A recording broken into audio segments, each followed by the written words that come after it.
I apologize if I seem a little deflated, and I don't think this lighting helps either, but I just finished filming a Q&A for you, which you wouldn't think, but those videos really take it out of me. I mean, I usually just sit there for hours answering one question after the next, which don't think I'm complaining here for a single second, because I love filming those videos for you, but they are just very time consuming, and this one was quite a lengthy one. I'm not sure when those will go live, but by the time you're seeing this, I'm sure I should have posted those. So if you have not seen them, I'll make sure to have them listed and linked in the info box. I think part one is going to be dedicated to some of your frequently asked luxury questions. And then I should have enough personal questions to make part two all about some of the more personal topics that you wanted me to touch on. So I think I had some questions about dating. There were a ton of questions on my fitness journey. Also, some of you were wondering if I'm on Ozempic. So that's something that I wanted to discuss. And if you're interested in any one of these topics, I will make sure to have everything linked down below for you. I'm not sure when I have time to edit them, but I'll try to get them up as soon as I can, because tomorrow morning I'm actually leaving to London first thing, and that's why we're here. We're not here to talk about those Q&As, but to discuss what you can expect to see in this video. And then there might be a part two too. We'll see how much I can film, because I'm flying to London first thing tomorrow. So I'm leaving at 7 a.m. and I should be getting into London at 7 a.m. because of the 1 hour time difference. I always try to fly into London City. That's my favorite airport. And they have a regular flight that leaves Amsterdam at 7 a.m. and gets into London at 7 a.m. So the reason I'm going to London, well, the first one is that I have been working on a project for the past year, which I honestly cannot wait to share with you. I have been vlogging the entire experience, and I'm so excited for you to see, and I hope you will enjoy the outcome. This is something that should be launching in, I want to say, the next couple of months, and I'm going to London to shoot the final campaign, and that's going to be on Monday. And since I'm going to be there for that, I thought I could also catch up with my friend Wen, who lives in London. She is someone that you might know from Instagram. She also used to do YouTube, which she doesn't do anymore, but we've been friends for just about a year, I want to say. And even though we talk every week, we haven't had a chance to spend a good chunk of quality time together. I mean, I used to go to London quite often last year. I want to say I at one point went every 3 weeks because I dated someone who lived in London. So anytime I was there, and when was also in town, we tried to hang out. But this time I really just wanted to spend some good old quality time together with her and her fiance Conrad, who is just a lovely person. So I'm flying in Saturday morning, and then we're gonna have the weekend to spend together. I'm not sure how much I'm going to vlog over the weekend, just because I really want to recharge and spend some time with friends.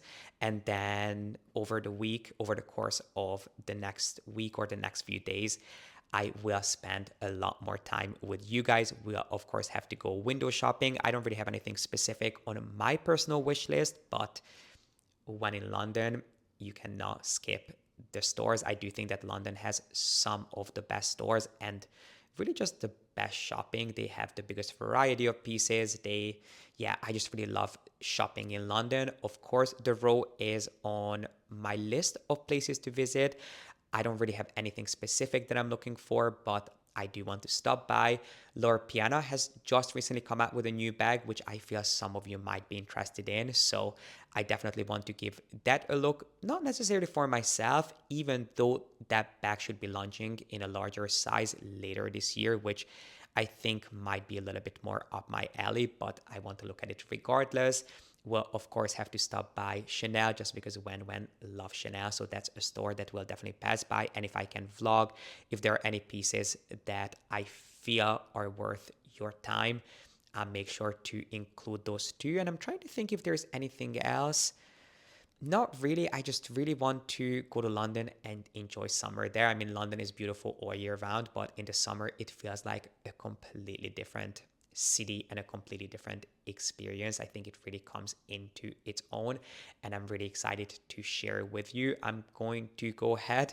I think I'll probably go to a coffee shop, grab something to eat, try to get as much editing done as I possibly can before I have a class at the gym. And then I forgot I also have to go to the dry cleaner to pick up some last minute things for the shoot.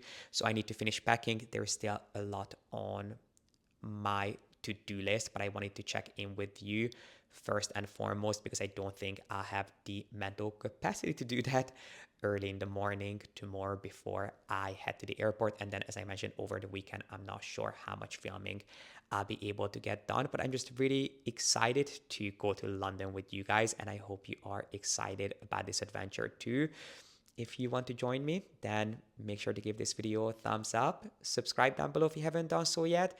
Wish me luck with packing, and I'll see you guys in London in just a second.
One of my favorite things about London is all the incredible parks right in the heart of the city, which I always try to take advantage of. So I actually started Sunday morning with a run in Hyde Park.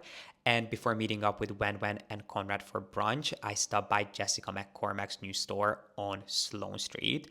Now, Jessica's brand is one I've been familiar with mainly from Instagram for many years, and I have always admired her pieces from afar on celebrities like Rosie Huntington, Whitley, and Zoe Kravitz.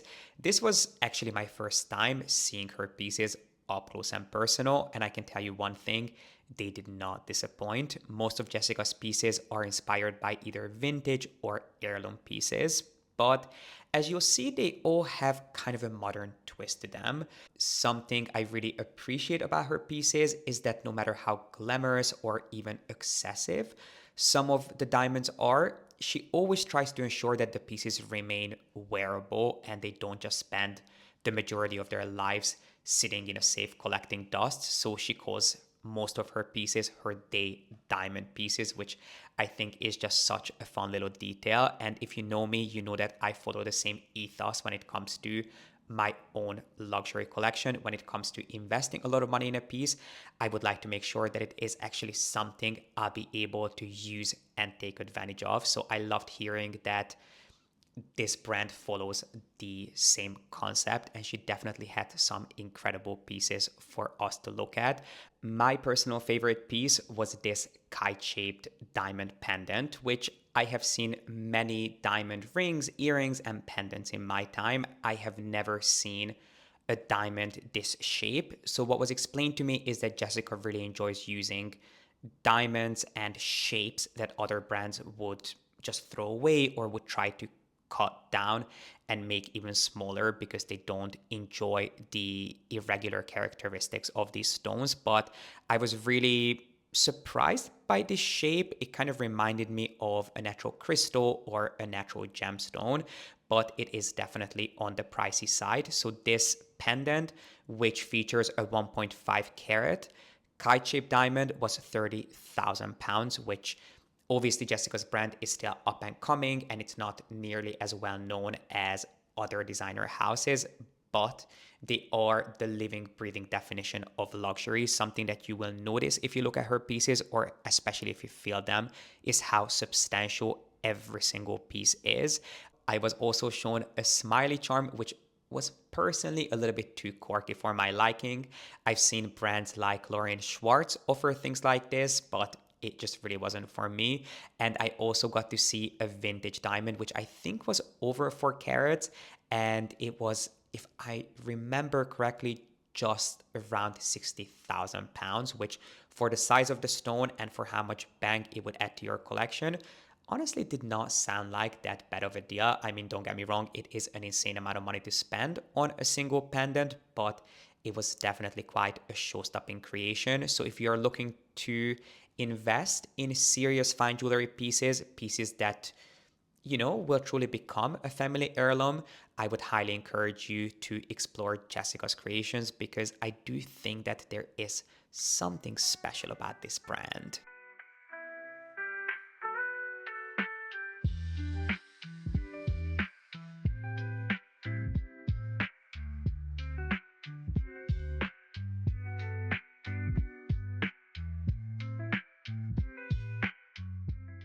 After being surprised with the sweetest rooftop picnic for my upcoming birthday, we decided to venture over to Harrods for a browse.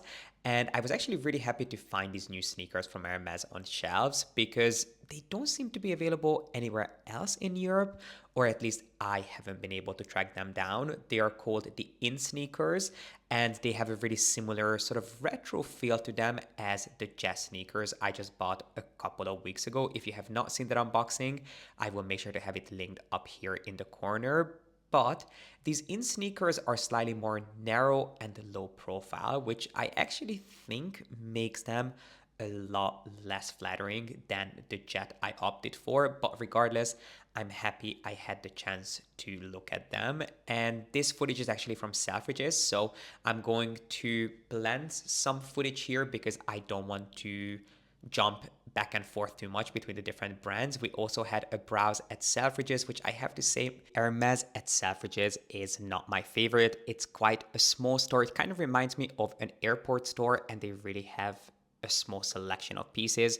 They don't even carry ready to wear, but they did have this very special Kelly bag, this Mini Kelly, on display, which I had to ask because it's a tricolor Mini Kelly, which I have not heard of Hermes offering. So I had a suspicion that it was someone's special order, and they confirmed that it was. They just decided to put it on display while waiting for the customer to come pick it up. But I still wanted to include it here because I really liked the color combination. So it was a special order Mini Kelly in a tricolor. And they also had a Birkin 25 on display in a heritage leather in Bavaria in the color Fauve, which is one of the most iconic heritage leathers that Hermes offers.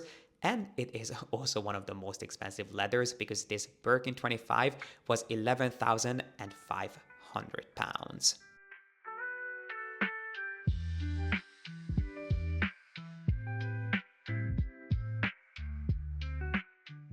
Even though I did say before leaving to London that I'm not really looking for anything specific, I would have not been against getting a bag for school. I found two designs that I like the look of. The first one was this oversized Miu Miu tote called the Ivy tote in this worn coffee color. And they also had the Ivy bag on display, which is just slightly smaller and is more vertically set.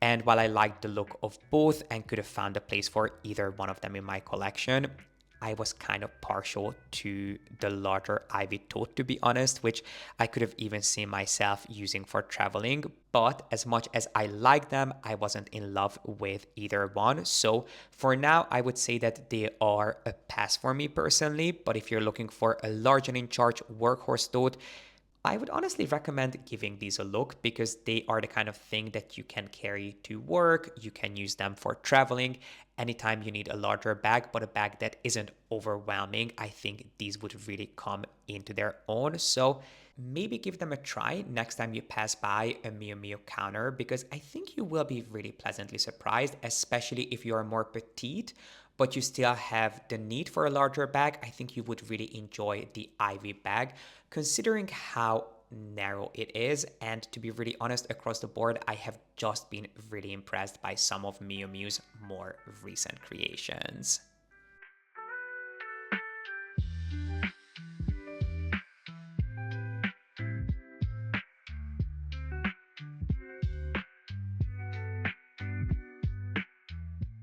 I'm often asked about my favorite timepieces, and while I have to admit I'm not particularly big on watches, a design I have always admired from afar is the Rolex Daytona. Now, Hermes is always the brand that gets a bad rap for being, what's the right word, elitist with how and to whom they sell their bags. Rolex, in my opinion, is just as bad, if not even worse, considering that they don't have nearly as many products for you to choose from if you're trying to build a relationship with the brand. But personally, I think that because watches tend to be collected by men, they are seen as less frivolous of a purchase and they're not as brutally criticized. Anyway, I digress. While we were at Selfridges, I came across a store that exclusively sells certified pre-owned Rolex watches, which if I was to buy another Rolex, that's how I would go about it. They showed me a solid yellow gold Daytona, which is a 40mm face that I found really quite overwhelming on my wrist, especially in solid gold. I felt it looked just obnoxious, but if you're interested, I thought it was quite reasonably priced at £45,000. Again, not to say that it's not an insane amount of money, but it's not that far from the current retail price of this watch. And since I wasn't blown away by the solid gold Daytona, the gentleman at the counter suggested that I try the Daytona, but with an oyster band, which indeed looked slightly, and the emphasis is on slightly more subtle, but I just think that a face of this size would wear me instead of it being the other way around. But I still wanted to put this counter on your radar in case you're looking for your next Rolex. They might be a good resource for you to look into. And this is really everything that we had time for in today's vlog. I really appreciate you being here and watching, and I cannot wait to see you back here with part 2 of this vlog later this week.